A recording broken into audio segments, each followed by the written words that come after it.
아이의 공격적인 행동 때문에 고민하고 계신가요? 물건을 던지고 자기 몸을 때리고 극단적인 언어로 상대방을 자극하고 친구들이나 엄마 아빠를 때리는 아이, 이런 행동엔 반드시 이유가 있습니다. 그리고 상황마다 훈육의 기술이 필요한데요. 오늘 이 영상에서 어떻게 가르쳐야 할지 그 해답을 함께 찾아보면 좋겠습니다.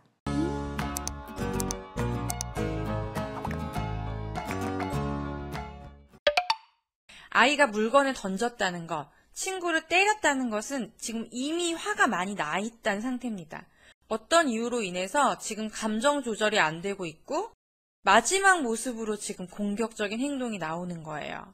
그런데 이렇게 아이가 화가 많이 나 있는 상태에서 부모님이 훈육을 하려고 하면 부모님의 메시지가 잘 전달이 안 될 수가 있어요. 아이가 화가 나 있기 때문에 부모님이 어떤 말을 하는지 들을 준비가 안 되어 있는 거죠. 그래서 이때에는 먼저 아이를 진정시키는 것부터 시작을 해야 됩니다. 자, 그런데 우리가 이런 공격적인 모습을 보일 때 어떻게 먼저 훈육을 하죠? 블록을 끼우려고 하다가 마음대로 안 된다고 블록을 던졌어요. 그 모습을 발견했어요. 그럼 보통 우리가 어떻게 얘기하나요? 던지면 안 돼. 빨리 가서 가지고 와. 던지면 안 되는 거야. 그쵸? 던지면 안 되는 거야. 때리면 안 돼. 안 된다는 이야기를 먼저 하게 됩니다. 그런데요, 아이들이 듣고 싶은 말은 이 말이 아니에요. 아이를 진정시킬 수 있는 말은 이 말이 아닙니다. 지금 내가 왜 화가 났어요? 블록을 잘 끼우고 싶었는데 그게 마음대로 안 돼서 화가 나서 던졌단 말이에요. 그러면 원인이 된 행동은 뭐냐? 블록을 끼우는 행동이에요. 그리고 그게 잘 안 돼서 결과적으로 화가 나서 블록을 던지는 상황까지 이제 나타난 거죠. 그런데 부모님은 어디에 집중해서 이야기를 하고 있느냐? 지금 결과에만 집중해서 이야기를 하고 있는 거예요. 그런데 아이들은 어떤 얘기를 듣고 싶을까요? 원인에 대한 얘기를 듣고 싶습니다. 우리가 전하고 싶은 가치는 물건을 던지면 안 돼, 화가 난다고 해서 장난감을 던지면 안 돼라는 말을 하고 싶은 거지만 그 말을 전하기 전에 먼저 아이가 원하는 얘기를 해줌으로써 아이를 집중시킬 수가 있어야 됩니다. 아이가 원하는 얘기를 해줌으로써 아이를 집중시켜야 돼요. 그래야 훈육의 효과가 높아지게 됩니다. 자, 어떻게 하느냐? 블록을 던졌어요. 왜 던졌다 그랬죠? 안 끼워져서, 그쵸? 그러면 아이가 원하는 건 뭐예요? 블록을 끼우고 싶은 겁니다. 그럼 그것부터 얘기해 주는 거예요. 물건을 던지면 안 돼가 아니라 어떻게 한다? 아이의 욕구를 먼저 읽어준다. 이거 끼우고 싶은 거야? 이 블록 끼우고 싶은 거지? 이거 블록 하고 싶지? 나 너가 원하는 거 알고 있어. 네가 지금 왜 화났는지 이유를 알고 있어. 이 부분을 명확하게 아이에게 알려주는 거예요. 이거 블록 끼우고 싶지? 이거 하고 싶지? 알아. 해줄 거야. 블록 던진 거 가지고 와. 자, 이렇게 아이의 욕구를 읽어준 다음에 아이가 그 물건을 가져오게 합니다.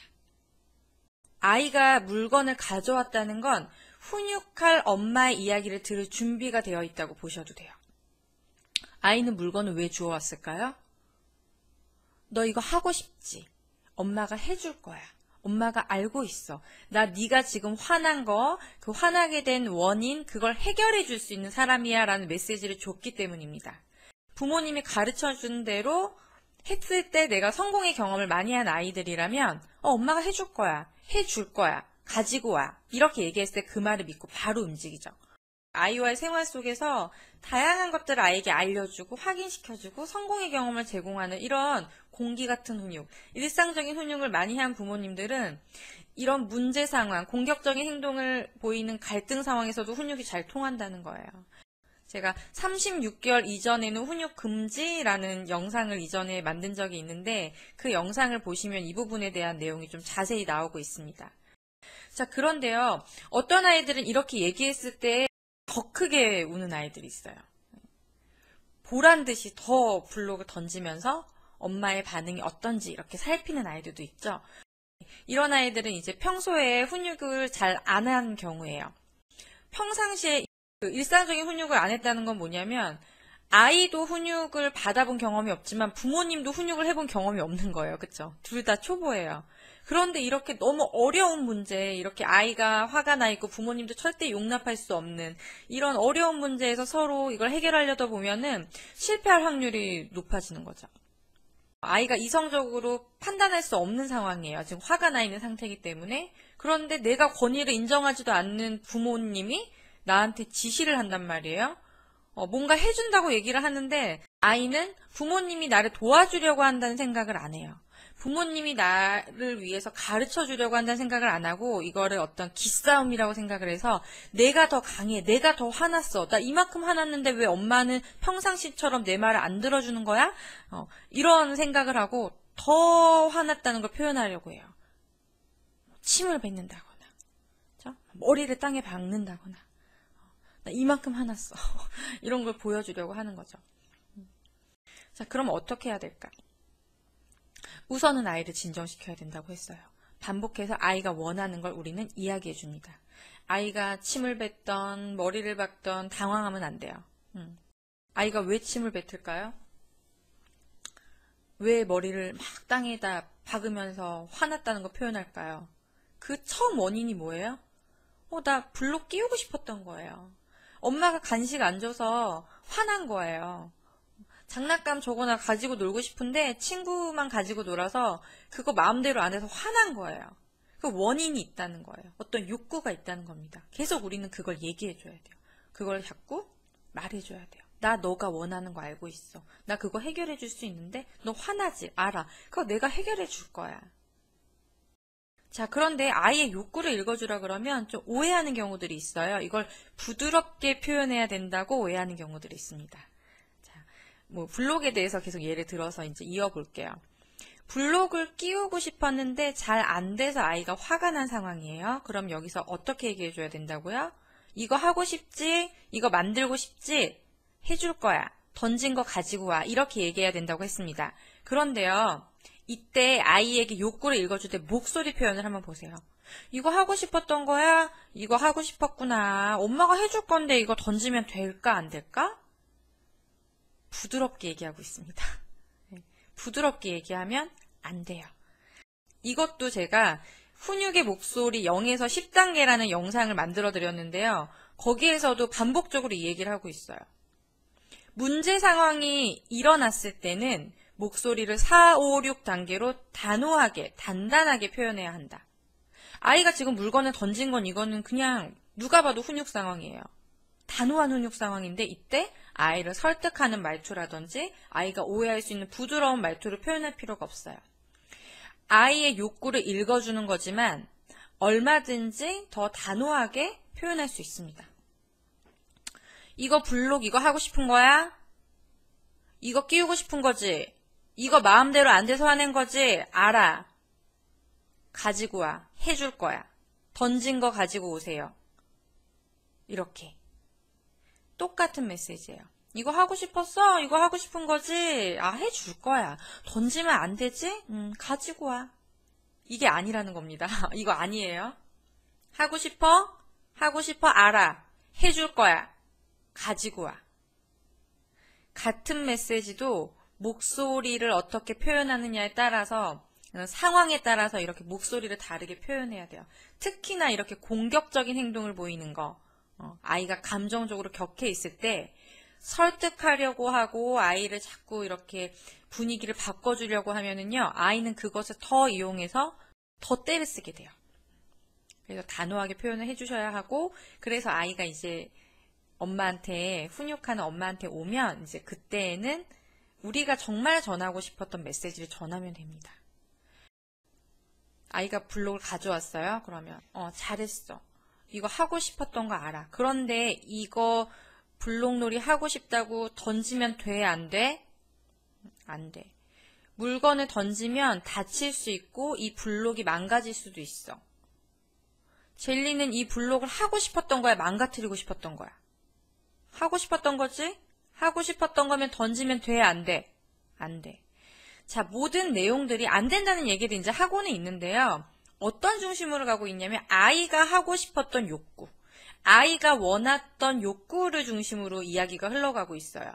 근데 우리가 보통 아이가 물건을 던지거나 이런 공격적인 행동을 보이면 그 행동에만 집중해서 계속 이야기를 하게 되거든요. 물건 던지는 건 나쁜 거야. 물건 던지면 해주지 않을 거야. 울면 무슨 얘기인지 알 수 없어. 울음 그치면 이야기하자. 맞아요. 그 메시지를 주는 건 맞는데 거기에 반드시 아이가 왜 울었는지, 아이가 왜 던졌는지, 아이가 왜 때렸는지 그 부분이 들어가줘야 된다는 겁니다. 그래야 아이도 부모님의 말을 들을 준비가 되는 거예요. 아니 내가 원하는 게 뭔지도 모르는 상대방이랑 협상을 할 수 있나요? 우리가 아이에게 이렇게 욕구를 읽어주고 지시를 해서 부모님에게 오게 하는 거는 이제 협상 테이블에 앉히는 거예요. 그 다음부터 우리가 뭔가 진짜 대화가 시작되는 겁니다. 나 너랑 협상하면 너한테 좋은 일이 생길 거야. 나 그런 능력이 있는 사람이야. 이거를 아이에게 알려줘야지 우리가 훈육을 할 수 있는 거예요. 부모님을 바라보면서 내 몸을 때린다든지 이거는 부모님 입장에서는 더 어머 얘가 왜 그러지? 아주 그냥 눈을 똑바로 뜨고 이렇게 생각할 수 있지만 더 나은 거예요.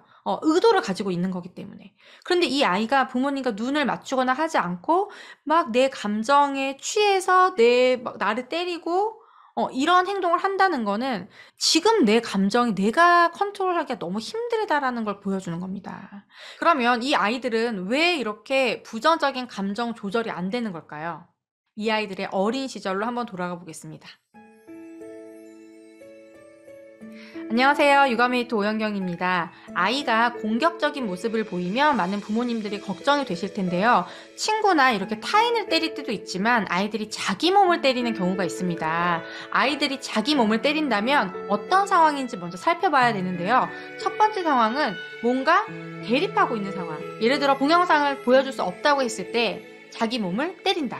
어떤 대립 상황에서 갈등의 대상이 있잖아요. 내가 동영상을 보고 싶은 욕구가 있고 그것을 엄마 아빠가 보여줄지 말지를 이런 결정하는 이런 상황에서 대립한 상황에서 몸을 때리는 모습을 보인다면은 이거는 상대방의 반응을 내 쪽으로 끌어오려고 하는 이런 의도가 있는 공격성입니다. 반대로 아이가 혼자 동영상을 보다가 막 갑자기 막 자기 머리를 뜯어요. 내가 블록을 끼우다가 소리를 지르면서 머리를 때린다. 이런 뭘까요? 분노나 이런 부정적인 감정을 느낄 때 이게 조절하는 게 어렵기 때문에 이런 것들이 내 몸을 때리는 행동으로 나타나는 겁니다. 정리를 하자면 아이가 자기 몸을 때리는 행동을 보일 때 주도권을 가져가려는 의도가 있느냐? 아니면 그냥 내 이 감정이 너무 조절이 안 돼서 나도 나를 어찌할 바를 몰라서 나오는 행동인가를 먼저 살펴봐야 되는 거죠. 이 중에서 더 위험한 거는 후자입니다. 첫 번째 경우처럼 어떤 의도를 가지고 있다라면 뭔가 내 욕구를 달성하기 위해서 새로운 목적이 생긴 겁니다. 부모님과의 나와의 관계에서 내가 주도권을 가져와야겠다는 목적이 생긴 거니까 부정적인 감정에만 너무 빠져 있는 것보다는 오히려 더 나은 상황이죠. 여기선 우리가 협상을 잘하면 돼요. 훈육을 잘하면 되는 겁니다. 자, 그런데 이런 상황이 아니고 내가 지금 너무 화가 나서 내 감정을 주체할 수가 없어서 내 몸을 때리는 상황이다. 이거는 좀 다르게 접근해야 되는 거예요. 이 아이들은 지금 조절이 안 되는 거예요. 오히려 전자의 아이들은 그래도 한 번의 조절 과정을 거친 거예요. 똑같이 동영상을 보여줄 수 없다고 부모님과 대립한 상황이어도 어떤 차이가 있냐면 이 아이가 눈을 바라보면서 부모님을 바라보면서 내 몸을 때린다든지 이거는 부모님 입장에서는 더 어머 얘가 왜 그러지? 아주 그냥 눈을 똑바로 뜨고 이렇게 생각할 수 있지만 더 나은 거예요. 의도를 가지고 있는 거기 때문에. 그런데 이 아이가 부모님과 눈을 맞추거나 하지 않고 막 내 감정에 취해서 나를 때리고 이런 행동을 한다는 거는 지금 내 감정이 내가 컨트롤하기가 너무 힘들다라는 걸 보여주는 겁니다. 그러면 이때 이 아이들은 협상을 하고 이런 것보다도 이 아이가 이 감정이 진정될 수 있도록 도와주는 거. 똑같이 욕구 읽어주기를 하더라도 전자의 아이들은 욕구를 읽어주면서 해결하는 관점으로 지금 한 단계 나아간 거라면 얘네들은 욕구를 읽어주면서 해결로 나가는 게 아니라 일단은 얘네가 좀 진정되도록 도와줘야 돼. 그 마음이 좀 이렇게 안정감을 찾도록. 그래야 뭔가 협상도 할 거 아니에요. 그리고 우리 아이가 1번의 상황이 더 많은지 아니면 그냥 내 감정에 빠져있는 게 많은지 이거를 좀 관찰을 해서 어떤 부분이 많은지를 좀 살펴보셔야 돼요.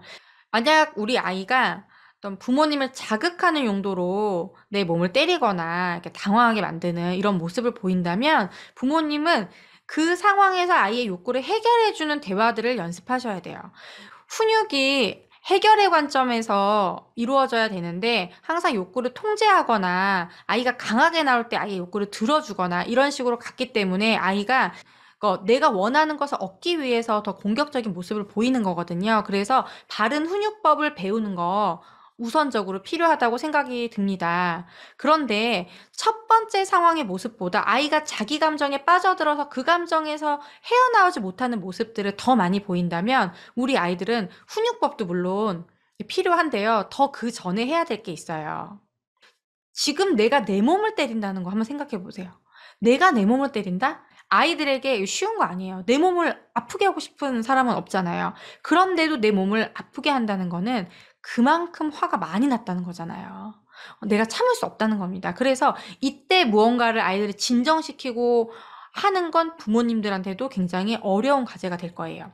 그래서 우리 아이들을 관찰하면서 작게 작게 짜증내는 모습들을 보일 거예요. 이게 내 몸을 때리지 않더라도 그냥 조금 짜증낸다든지 막 종이를 꾸긴다든지 막 괜히 발을 쿵쿵 한다든지 이런 모습들이 분명히 보일 겁니다. 근데 그런 거는 그냥 너무 잔잔한 거니까 그냥 부모님들이 지나가고 내 몸을 때리는 거 이제 이런 거는 너무 위험할 수 있으니까 그때만 강하게 반응을 한다면 해결이 안 되는 거예요. 그래서 이렇게 아이들이 작게 작게 짜증을 표현하거나 이럴 때 긍정적인 감정으로 전환시켜주는 연습을 많이 해주셔야 돼요.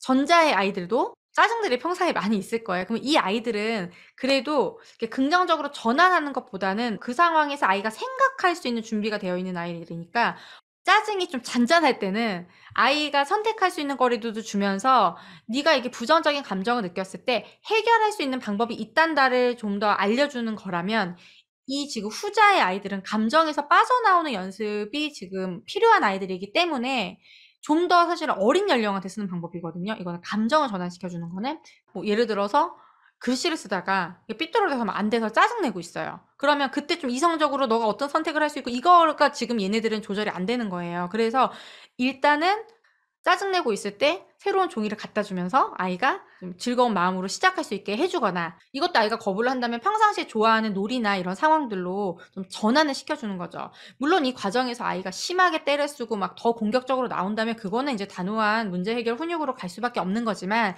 지금 제가 얘기한 거는 아주 잔잔한 겁니다. 그냥 좀 평상시에 지나가던 것들 이런 그런 상황들에서는 좀 개입을 해가지고 아이가 긍정적인 감정으로 자꾸 바뀔 수 있게끔 도와주는 거예요. 이런 경험들이 쌓여야지 부모님이 문제 상황에서 어떤 생각할 거리를 던져주고 선택권을 줬을 때 이 아이가 부정적인 감정이 긍정적으로 바뀌어본 경험이 있기 때문에 그런 대안이나 부모님의 이야기를 더 선택할 확률이 높아지는 겁니다. 그러면 이 아이들은 왜 이렇게 부정적인 감정 조절이 안 되는 걸까요? 이 아이들의 어린 시절로 한번 돌아가 보겠습니다. 돌 이전의 아이들도요, 공격적인 모습을 보입니다. 핥히기도 하고, 예. 돌 전후의 아이들은 좀 더 많아지죠. 활동 반경이 넓어지면서 친구들 가서 때리기도 하고 이런 모습들을 보이는데요. 이때의 공격성은 앞서 얘기했던 것들과 좀 다릅니다. 이 돌 전후 시기의 아이들은 원인과 결과를 연습하는 시기예요. 발달적으로. 그러다 보니까 처음에는 우연한 계기로 누군가의 머리를 잡아당길 수도 있고 애기들이 막 손님이 세잖아요.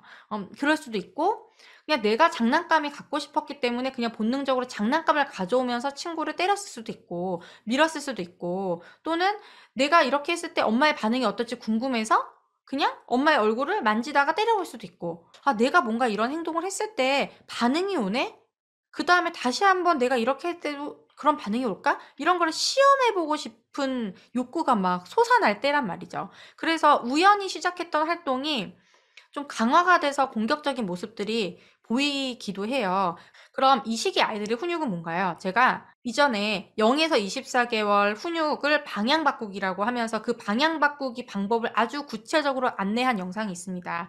그렇게 우리가 해줘야 돼요. 아이가 부정적인 감정을 느꼈을 때 긍정적인 감정으로 바뀌도록 전환을 적극적으로 시켜줘야 되는데 공격적인 모습을 보이면 특히 이 시기 때 이제 타인들을 때리는 행동들을 보이면 깜짝 놀라면서 안 된다는 메시지를 주고 끝나버리는 경우가 많아요. 그러면 이 아이는 내가 부정적인 감정을 느껴서 공격적인 모습이 나온 게 아니에요. 우연한 활동을 통해서 처음에 시작이 되고 그게 재밌고 궁금해서 계속 이 행동을 하는데 그때마다 반응이 부정적으로 오니까. 음. 다시 좀 큰 아이들은 부정적인 감정을 느낄 때 공격적인 모습이 나오죠.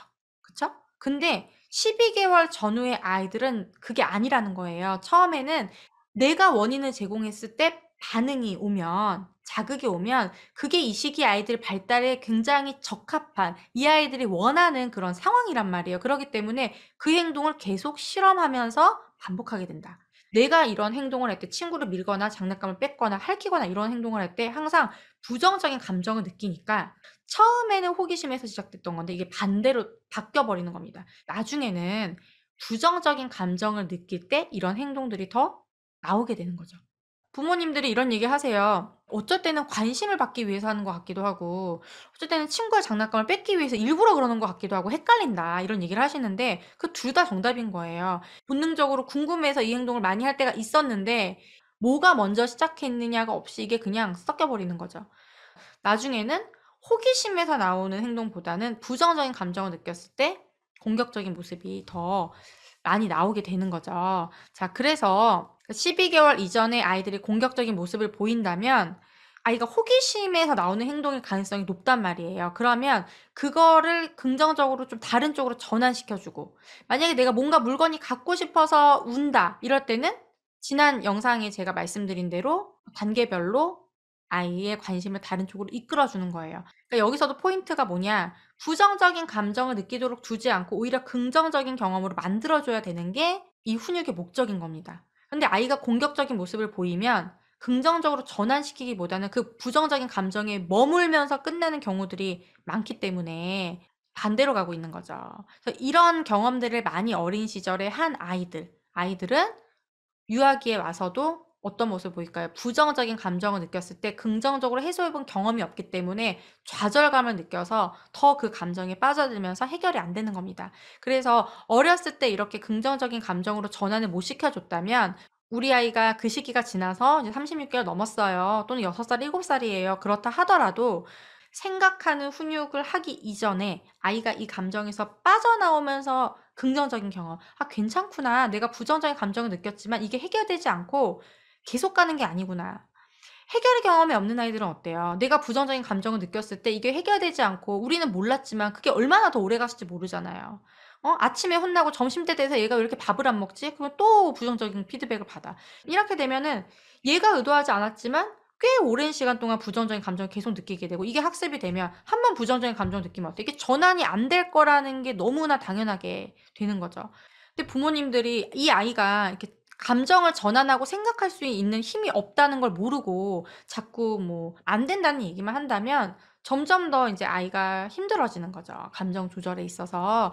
그래서 우리 아이가 이제 의도를 가지고 있는지 아니면은 그냥 그 감정에 빠져드는 건지 먼저 살펴보시고 또 어린 시절로 돌아가서 아이가 그런 부정적인 감정을 느끼거나 또는 공격적인 모습을 보였을 때 내가 어떻게 반응을 해줬었는지 살펴보시면 좋을 것 같아요. 그리고 지금 이 영상을 보시는 분들이 우리 아이가 아직 12개월 전후다 그러면 전환시켜줘서 항상 긍정적으로 부모님을 통해서 전환되는 경험들을 많이 만들어 주셔야 돼요. 물론 스트레스는 받죠. 문화센터 가서 친구도 자꾸 핥히고 이러면 민망하기도 하고 미안하기도 하고 걱정이 많이 되시겠지만 지금 시기 때는 괜찮아요. 전환을 시키는 거에 집중을 하면은 오히려 금방 없어집니다. 자, 그런데 이제 우리 아이가 24개월 정도 됐어요. 뭔가 의도를 가지고 친구한테 더 공격적인 모습을 보이기도 하고 이때가 되면은 뭐 내 몸을 때리기도 하고 이런 모습들이 이제 나타날 수 있죠. 그랬을 때도 지금 이 시기 때는 12개월부터 딱 나뉘어지는 게 아니란 말이에요. 이게 점차 아이가 발달해 나가는 중이기 때문에 전환하는 방법과 더불어서 아이가 어떻게 의도를 가지고 친구를 어떻게 한다, 엄마를 어떻게 한다, 뭐 이런 관점에서 공격적인 모습을 보이진 않아요. 대부분은 뭐 장난감을 갖고 싶다든지 뭘 못하게 하니까 화가 난다든지 이렇게 욕구가 명확하거든요. 그러니까 그 아이가 원하는 물건을 들고 얘기하면서 그 아이가 원하는 거를 해결해 주는 방식으로 훈육하는 연습들을 하셔야 돼요. 그러니까 너무 아이가 친구를 때리고 이런 거에만 몰입이 돼 가지고 그거 자체로 해결을 하려 그러면 오히려 맞지 않는다는 겁니다. 자, 그러면 높은 연령대 아이들도 마찬가지예요. 아이들의 연령이 높아지면 내가 내 몸을 아프게 했을 때 부모님이 어떻게 반응할지, 그리고 그때 부모님이 어떤 감정을 느낄지까지도 아이들이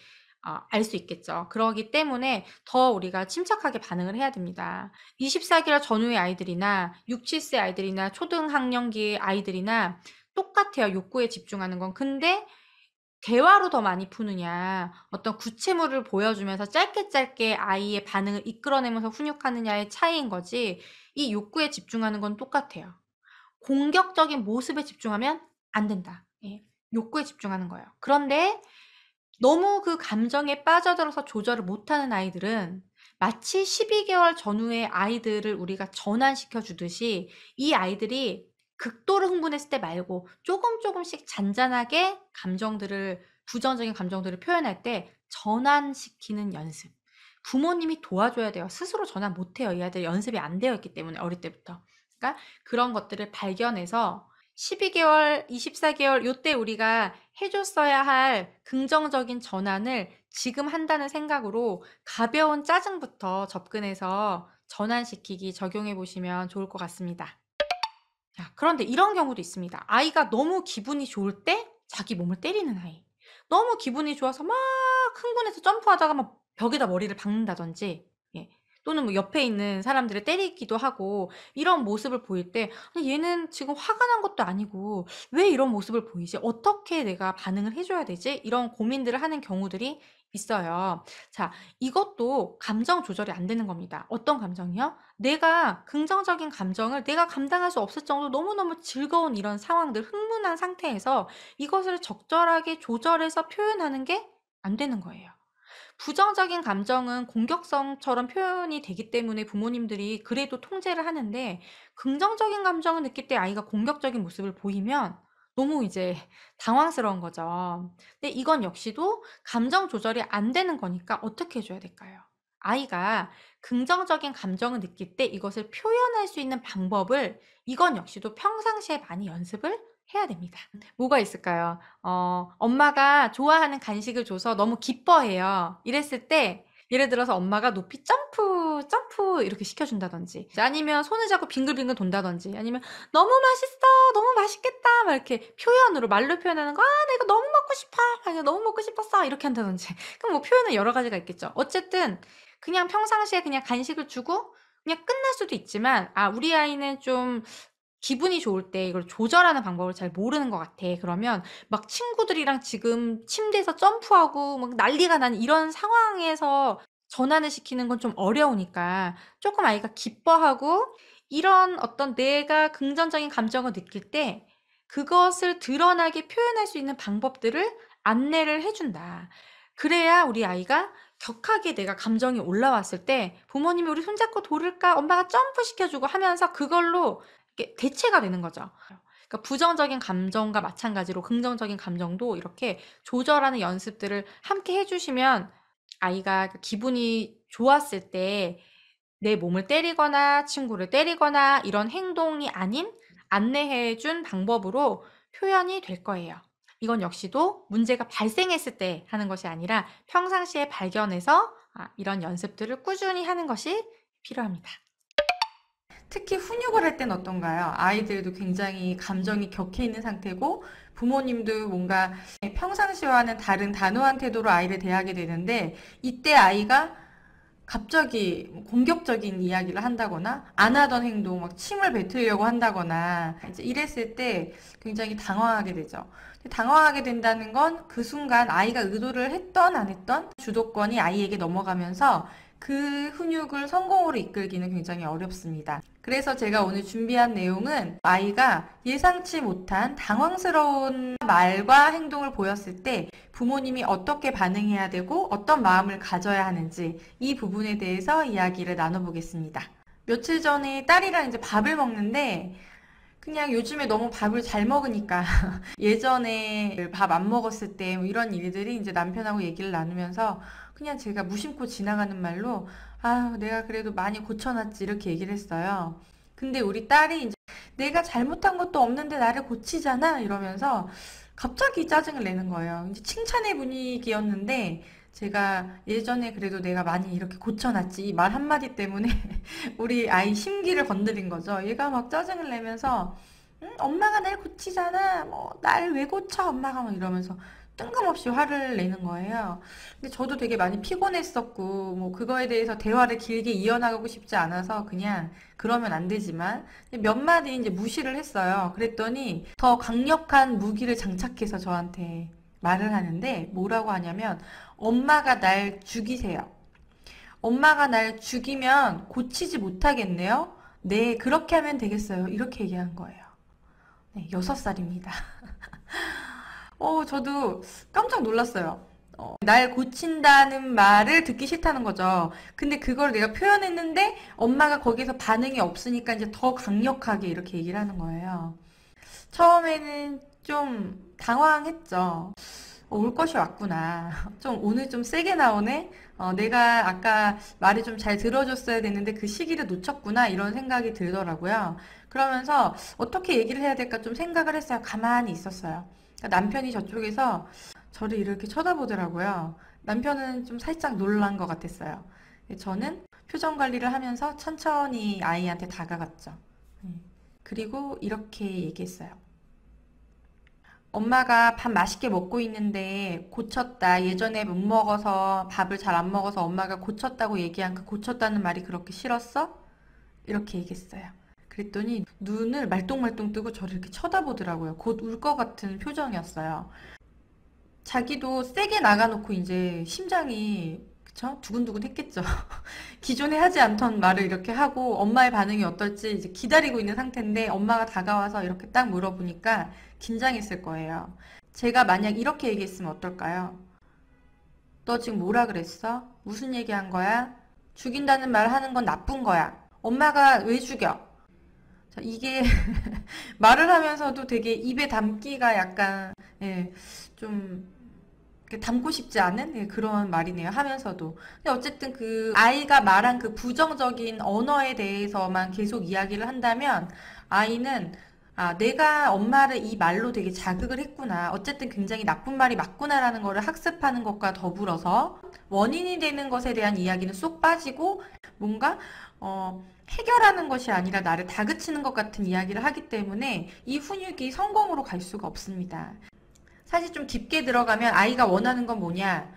엄마가 나를 고쳤다는 그 말이 좀 듣기 싫은 것도 첫 번째인데 아이를 더 화나게 한 건 뭐였냐면 그 말을 했을 때 엄마가 제가 아무런 반응을 하지 않은 거예요. 그 당시 그냥 제가 고친다는 건 나쁜 게 아니야. 고쳤다는 말 말고 뭐가 있을까? 다른 말로 해볼까? 엄마가 노력을 많이 해서 우리 딸이 맛있는 거 먹을 수 있게끔 반찬도 만들어주고 재밌게 박수도 쳐주고 이렇게 해서 잘 먹게 됐다는 뜻이야. 그런 뜻인데 나쁘게 들렸어?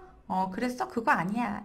이렇게 얘기했으면 되는데 저도 그 순간 그런 이야기를 하고 싶지 않았고 또는 그냥 대수롭지 않게 여겼던 것도 있고 어쨌든 그냥 지나간 거예요.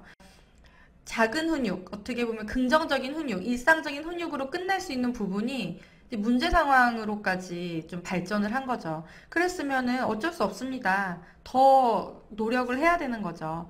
미리 원래 했어야 됐던 이 얘기 있죠. 엄마가 고친다는 거는 나쁜 뜻이 아니야. 다른 말로 우리가 바꿔볼까? 이 얘기를 단호하게 표현을 해줬습니다. 단호하게. 엄마가 박수도 쳐주고 엄마가 음식 뱉어내면 안 된다고 알려주고 이런 거 아기 때 그래서 지금 이렇게 우리 딸이 잘 먹게 된 거잖아. 엄마가 그거 알려줬다고 얘기한 거야. 근데 고쳤다는 말이 듣기가 싫었어? 고쳤다는 말이 되게 짜증내는 어린이, 이상한 어린이라고 얘기한 것처럼 그렇게 들렸어? 그건 아니었어, 엄마는. 그 얘기는 아니야. 그럼 이제 고친다는 얘기는 하지 말까? 우리가 더 잘 먹게 됐다고, 더 멋진 언니 됐다고 그렇게 얘기할까? 알았어. 그럼 그렇게 얘기하자. 이렇게 그 처음 상황에 대한 것들, 좀 좋게 얘기해서 우리가 끝낼 수 있었던 부분들이 지금 안 된 거잖아요. 그 부분에 대해서 좀 단호하게 얘기하는 겁니다. 왜냐하면 아이가 지금 강하게 나왔잖아요. 근데 여기서 우리가 설득형으로 가면 주도권이 누구한테 가냐면 아이한테 가거든요. 그렇게 해서 훈육을 할 수가 없습니다. 그래서 이렇게 표현을 해준 거고 그 다음에 이제 이제 아이가 공격적인 언어를 표현했잖아요. 이제 이 부분에 대한 메시지를 또 주는 거죠. 예, 저희 딸이 예전에 한 18개월, 19개월 정확하게 기억은 안 나는데 그때도 아마 식사를 지도할 때였던 것 같아요. 식사의 역사가 굉장히 기네요. 그때 이제 제가 뭔가 밥을 뱉어냈나? 뭐 어떤 상황이 있어서 조금 단호한 목소리로 아이에게 이야기를 했어요. 근데 그때 우리 딸이 지금과 같은 어떤 감정이었겠죠? 듣기 싫다 이거예요. 듣기 싫다. 근데 말은 못하니까 어떻게 했냐면 갑자기 저한테 이렇게 얘기했습니다. 꼬꼬댁! 이렇게. 꼬꼬댁! 꼬꼬댁! 이렇게. 너무 웃겼어요. 꼬꼬댁. 그러니까 그 꼬꼬댁이라는 말은 할 수가 있는데 그게 무슨 뜻인지 정확하게 어디에 써야 되는지 뭐 알았겠죠. 닭이 울음소리라는 건 알았겠지만 뭔가 내가 알고 있는 그 표현할 수 있는 단어 중에서 가장 신경질적이고 가장 강하다고 느껴지는 어떤 표현을 가져왔던 것 같아요. 당황했습니다. 당황한 걸 숨겨야 되는데 당황하면서 좀 너무 웃음이 나서 좀 그때는 그냥 흐지부지 됐었던 것 같은 기억이 있는데 어쨌든 이렇게 아이들은 그 시기마다 그런 자기가 알고 있는 어떤 내 감정을 표현하는 것들을 배워가고 있고 이런 것들을 부모님과의 관계에서 표현을 하고 있다는 거예요. 건강한 거죠. 네. 그런데 이런 단어들이 꼬꼬대기 때는 우리가 어때요? 웃어 넘길 수 있는데 이게 미워. 그러면 약간 충격받죠. 죽일 거야 이러면 이건 완전 심각한 얘가 어떤 정서적으로 문제가 있는 아이가 아닌가 이제 이렇게 바라보게 된다는 거예요. 그런데 그렇지 않은 경우들이 더 많다는 겁니다. 중요한 건 아이가 많이 화가 났구나. 그리고 이 상황에서 굉장히 주도권을 가지고 싶어 하는구나. 그러면 이 훈육에 성공하려면 내가 주도권을 뺏기면 안 되겠죠. 그럼 어떻게 해요? 아이가 그렇게 말한 거에 대해서 당황하지 않고 당황했더라도 마치 그렇지 않은 것처럼 평온하게 우리가 표정을 가다듬고 목소리와 표정을 가다듬고 아이한테 가야 됩니다. 네. 그런데 이런 경우들이 있어요. 부모님이 아이에게 단호하게 일관되게 훈육을 하더라도 이렇게 대화를 이끌어가는데 멈추지 못하고 더 센 이야기를 한다든지 물건을 집어 던진다든지 이렇게 공격적인 모습을 보인다면 이거는 단순히 아이가 이 내 감정을 표현하고 싶어 하고 그냥 이기고 싶어 하고 그냥 좀 불만이 있고 이런 정도가 아니라 평상시에 부모님과의 관계에서 불만을 굉장히 많이 가지고 있고 억압된 감정을 느끼고 있다고 보시면 되겠습니다. 이게 문제가 될 정도인가 아닌가를 판단하려면 부모님이 차분하게 아이의 욕구를 읽어주면서 대화를 하는데 이 아이가 멈출 수 있느냐, 멈추지 못하고 더 폭발하느냐, 이걸 보고서 내 지금 양육 태도를 점검해야 되는 것인가를 판단하시면 될 것 같아요. 그리고 우리 아이가 모든 문제 행동들을 다 보일 수 있다는 걸 예측해야 돼요. 예측해야 우리가 그 상황이 왔을 때 당황하지 않을 수 있습니다. 저는 항상 생각하고 있어요. 그리고 실제로도 그런 모습들을 많이 보입니다. 네. 침을 뱉은 적은 없지만 침을 모은다든지 그러면 물어봐요. 침을 왜 모으지 지금? 엄마 얘기하고 있는데 계속 침 모으고 있을 거야. 그러면 늦게 끝날 텐데. 그러면 가래가 나와서 그래요. 이렇게 또 핑계를 대요. 그러면 그럼 가서 가래 뱉고 와. 엄마 기다릴게. 그러면 확 뛰어가서 이제 가래 뱉고 오죠. 네. 우리 일단은 아이가 지시에 따랐기 때문에 그 다음부터는 계속 강하게 아이를 막 이렇게 할 필요가 없습니다. 뱉고 왔어. 이제 없어졌어. 이제 앉아봐봐. 그 다음에 또 이제 훈육의 이야기를 해 나가는 거죠. 근데 만약에 어머 얘가 침을 뱉으려고 하나? 이제 하다 별걸 다 하네. 이제 침까지 뱉으려고 하나? 이런 생각을 하면서 아이를 훈육을 한다면 화가 나기도 하고 이제 불안해지니까 제대로 훈육을 할 수가 없게 되는 거죠. 그럼 아이는 이게 통하는구나. 엄마를 내가 침을 뱉으려고 하는 이런 모습이 엄마를 자극하는구나 라고 생각하면서 정말 화가 나거나 뭔가 엄마 말이 듣기 싫거나 할 때는 이런 모습들을 계속 보이게 된다는 겁니다. 그래서 당황하면 안 되고 그래서 예측할 수 있어야 돼요. 그리고 그 말을 곧이곧대로 믿지 마세요. 항상 그 공격적으로 표현하는 언어 이면에는 아이가 원하는 것이 있을 겁니다. 그 원하는 것에 대해서 이야기를 나누면 아이들은 공격적인 말을 할 필요가 없습니다. 제가 물건을 던지는 아이에 대한 훈육 영상을 올려서 많은 분들이 이제 봐주셨는데요. 그거는 조금 어린 연령들한테 해당하는 내용입니다. 어린 연령의 아이들은요, 언어 표현이 더 안 되기 때문에 공격적인 모습을 물건을 던진다든지 소리를 지른다든지 이렇게 표현을 하거든요. 근데 이제 조금 아이들이 커 나가면 그런 행동은 없어지는데 이게 연령이 증가해서 자연스럽게 없어졌다기보다는 이 공격성이 언어로 나타나는 거예요. 특히 언어로 나타날 때도 마찬가지예요. 그때 제가 영상을 준비했던 것과 오늘 영상이 맥락이 똑같습니다. 아이가 원하는 것을 얘기하면서 그 행동을 멈춰줘야 돼요. 너무 아이가 하는 그 말에 의미를 부여하고 깊게 파고들면 파고들수록 아이가 원하는 대화와는 멀어지기 때문에 그게 해결이 되지 않아요. 그래서 다시 한번 정리하자면 당황하지 말자. 그리고 당황하지 않기 위해선 두 번째, 어떤 말도 어떤 행동도 우리 아이도 할 수 있다는 것을 예측하고 준비해야 한다. 세 번째, 아이의 말과 행동을 곧이곧대로 너무 해석하지 말자. 그 이면에 있는 아이가 원하는 것이 무엇인지를 우리가 발견하자. 왜 이렇게 친구를 때리고 엄마 아빠를 때리고 이런 모습들을 나타내는 걸까? 첫 번째는 촉감이 예민한 아이들, 소리에 민감한 아이들, 이렇게 그 감각이 예민한 아이들이 공격적인 모습을 많이 보여요. 왜냐면 이거는 제가 반응역치라는 영상에서도 자세하게 설명한 적이 있는데 조금만 스쳐도 이렇게 조금만 스쳐도 왜 때려 이런 거 있잖아요. 그런 식으로 굉장히 크게 느낀다는 거예요. 특히 촉감에 있어서 반응역치가 낮은 아이들은 친구들이 옆에 다가오면요 굉장히 이거를 불안하게 느껴요.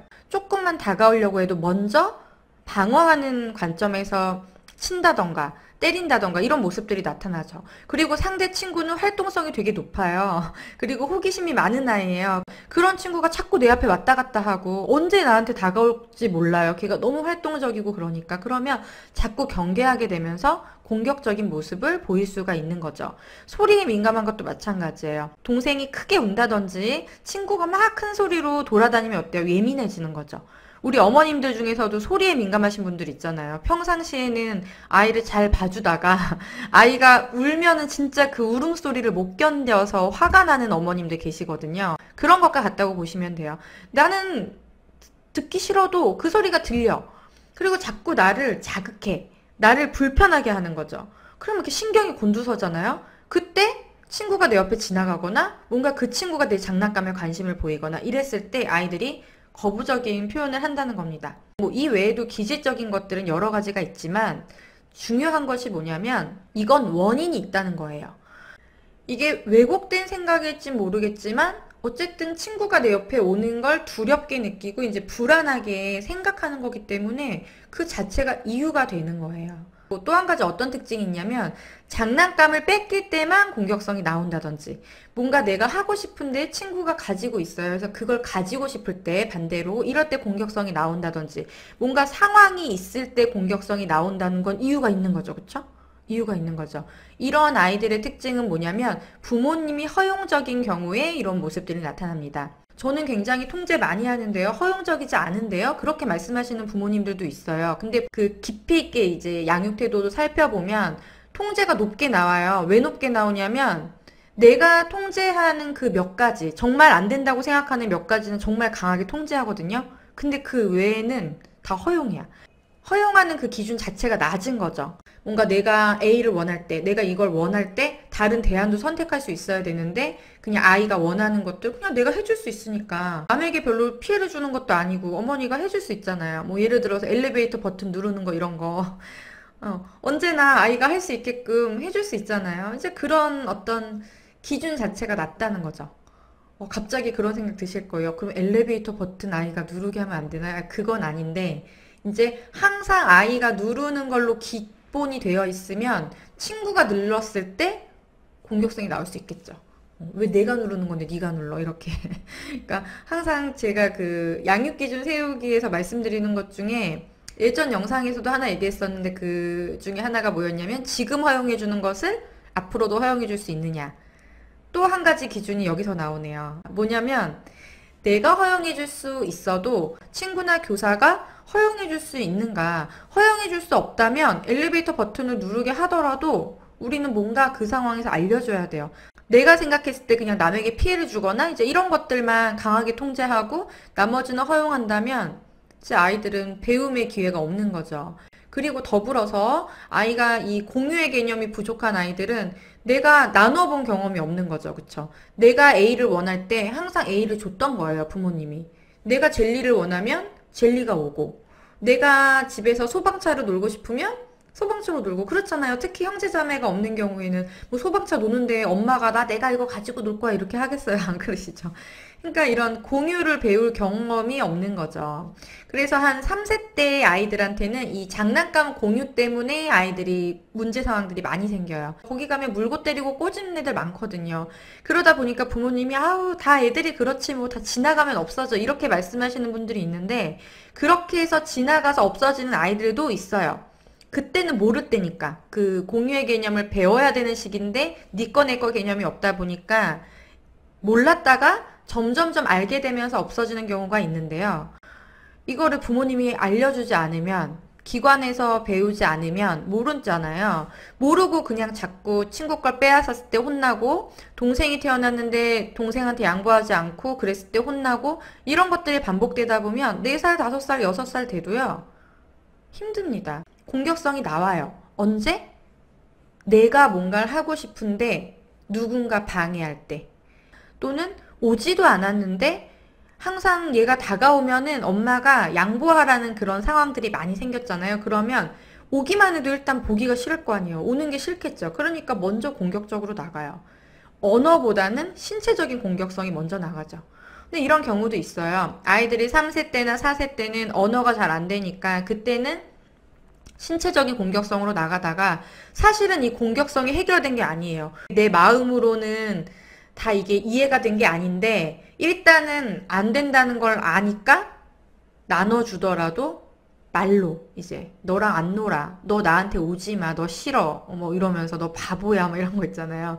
그 시기에 맞는 또 언어적인 공격성으로 나타나는 경우들이 있어요. 보통은 공격성 하면 신체적인 공격성을 많이 생각을 하시는데 그쵸? 근데 언어적인 공격성도 이게 연령이 증가하면서 나타나는 특징이에요. 그렇다면 우리 아이가 어렸을 때는 친구를 많이 때리고 물었는데 나중에는 그런 모습은 없어졌는데 자꾸 친구한테 상처 주는 말들을 하더라 이러면 원인이 되는 그 공격성이 사실은 없어진 게 아니구나라고 생각을 하셔야 됩니다. 자, 어쨌든 뭔가 장난감이나 뭔가 내가 하고 싶은 게 있을 때 방해받을 때 나오는 공격성은 그래도 이유가 있는 거더라.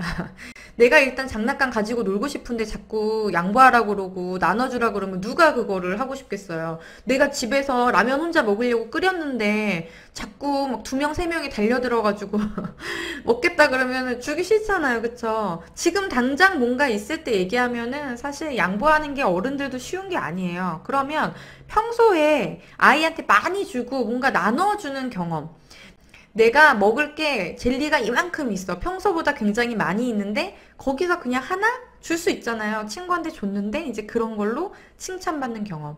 내가 작은 거 하나 줬는데 친구가 나에게 더 큰 초콜릿을 주는 경험. 자, 이런 것들을 인위적으로 우리가 상황들을 만들어주면서 아이가 내가 나눠줬을 때 더 좋은 일이 생길 수도 있구나. 이제 이런 것들을 경험하게 해줘야 됩니다.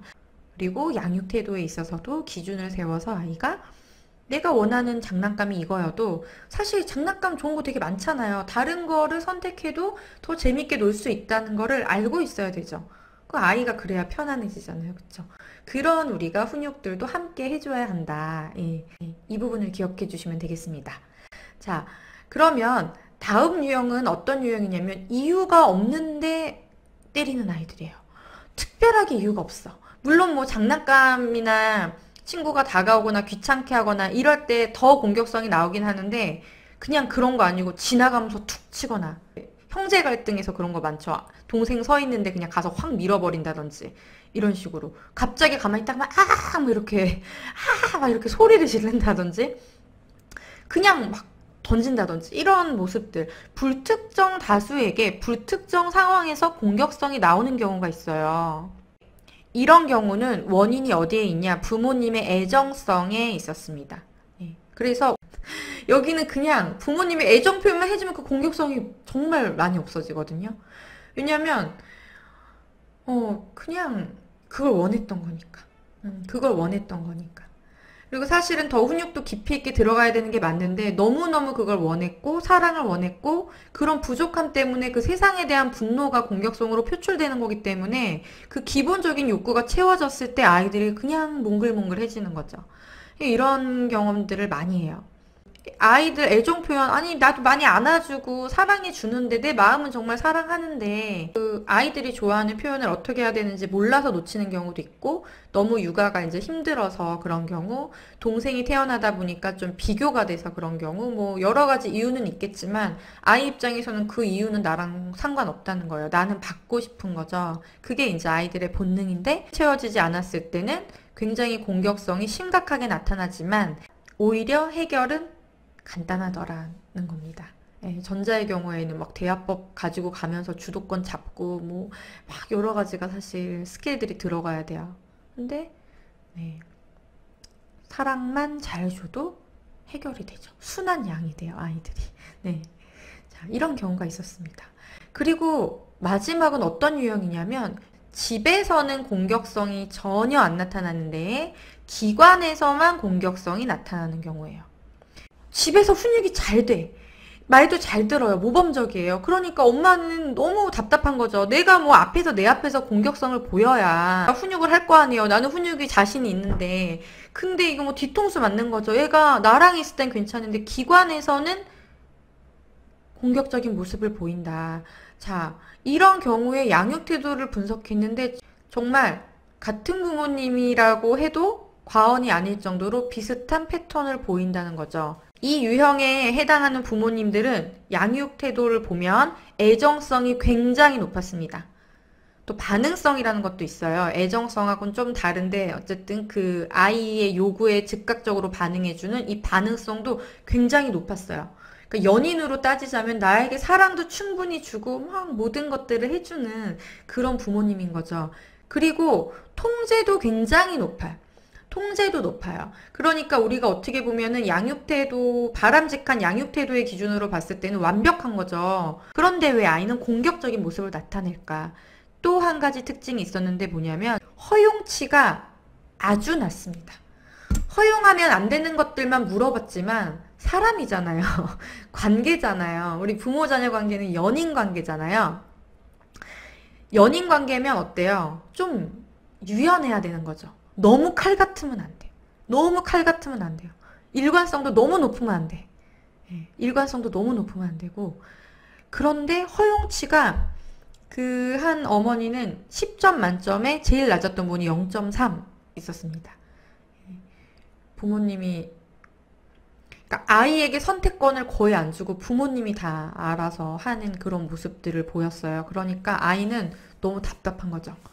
답답함이 있는데 그 답답함을 집에서 표출하진 않아요. 왜냐하면 부모님은 나에게 사랑을 충분히 주고 나에게 바른 길도 알려주고 부모님 얘기를 들었을 때 나한테 실제로 좋은 일도 생기기 때문에 거역할 수 없어요. 부모님을. 그냥 되게 완벽한 이성 같은 거예요. 완벽한 배우자, 완벽한 결혼 상대. 이 결혼을 망칠 수 없어 나는. 내가 조금 답답해도 난 참아야 돼. 약간 이런 거죠. 근데 기관에 딱 가는데 나는 사랑을 집에서 충분히 받기 때문에 선생님이든 누구든 사실 잘 보일 필요 없어요. 아쉬울 거 없거든요. 그런데 거기서 나를 통제해? 또는 친구가 내 물건을 가져가려고 해? 이런 상황에서 그런 나의 답답함, 어떤 욕구들, 이런 것들이 표출되는 거죠. 예. 그래서 집에서도 이런 경우에는 제가 솔루션을 드릴 때 적극적으로 허용하기를 드립니다. 아주 작은 거, 우리가 이미 하고 있는 것들인데도 그걸 굉장히 허용해 주는 것처럼, 아우, 우리 아들이 걸어가는데 엄마가 이렇게 매트를 깔아놨지, 여기서 걸어, 여기서, 뭐 이런 거. 이런 구체적인 대화법들을 드리는 거예요. 애정성이 높다는 거는 많이 놀아준다는 거고, 뭔가 그 안에서 부모님이 아이도 많이 배려하고 할 텐데, 그런 것들이 표현이 잘 안 되는 거죠. 그래서 이런 적극적으로 허용하기 이런 과제들을 드립니다. 그러니까 이런 경우들도 사실 좀 쉽게 이제 해결이 돼요. 그 아까 허용적인 경우보다. 거기는 이제 내가 어차피 서열이 위에 있기 때문에 부모님이 아무리 대안을 줘도 선택을 잘 안 하거든요. 그래서 굉장히 대화가 깊이 있게 들어가야 되는데 지금 이 경우에는 부모님들이 이미 어때요? 훈육을 잘하고 있잖아요. 그러니까 그 적극적으로 허용해 주는 거, 아이에게 선택권을 주는 거 이런 것들만 해줘도 아이들이 금세 좋아지는 그런 모습들을 보입니다. 그래서 이렇게 공격성을 아이들이 나타낼 때는 아이가 언제 이런 공격성을 나타내는지 봐서 어떤 아이에게 원인이 있느냐, 뭐 장난감을 뺏기거나 이런 원인이 있는가를 살펴서 거기에 맞는 솔루션이 들어가줘야 되는 거고, 불특정 다수에게 공격성이 나타난다면 이제 부모님의 애정성을 점검해 봐야 되는 거고, 여기에서 하나 더, 형제 간의 갈등에 있어서도 뭐만 부딪혔다 하면 싫어해. 뭔가 그냥 얘네는 서로 그냥 사이좋게 지내라고 놔줬는데 부딪히기만 하면 싸워요. 이런 경우들 있잖아요. 이제 그런 경우도 우리가 애정성을 점검을 해야 돼요. 그리고 집에서는 그렇지 않은데 밖에서는 그런 모습을 보인다면 또 부모님이 너무 아이를 통제를 많이 하고 아이에게 선택권을 안 주는 것은 아닌가, 이런 것들도 함께 살펴보시면 좋을 것 같아요. 오늘은 부모님의 양육 태도에 따라 나타나는 아이들의 공격성 유형에 대해서 알아봤습니다. 공격성에 관해서 궁금한 점들을 댓글로 남겨주시면 제가 참고해서 또 다음 영상을 만들어 보겠습니다.